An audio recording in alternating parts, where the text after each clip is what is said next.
Hello there, welcome to another episode of Putting Dr. G on the Spot in the fresh month of April when we're discussing various forms of infection. And during Ramadan, a lot of people probably encounter problems of infection, and this is commonly known as cystitis.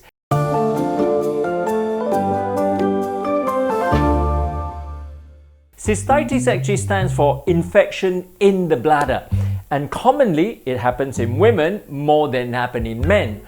Why is that the case? In fact, it's a simple anatomy problems. For men, the urethra is much longer, that is through the penis itself, and therefore it's less likely to get infected. But for women, urethra is shorter and therefore likely to get infection. Cystitis is very common. It's believed to affect 1 in 3 women in their lifetime. And the common time that they get this are during childhood, and they also can get it during pregnancy, whenever they are sexually active, and also whenever they are encountering problems of menopause.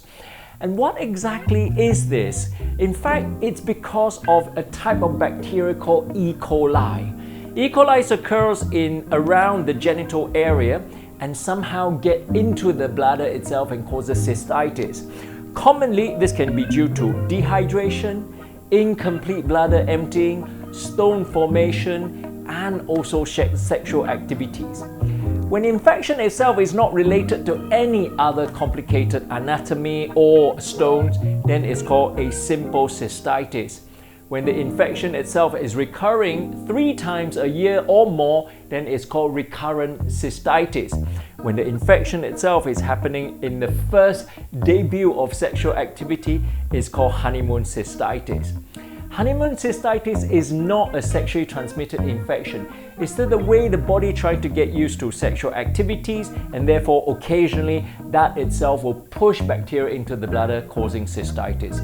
Most of the time, cystitis is self-resolving with antibiotics or with lots of hydration. However, this needs to be eradicated so that it doesn't form a recurrent infection and causing the vein in many people's life.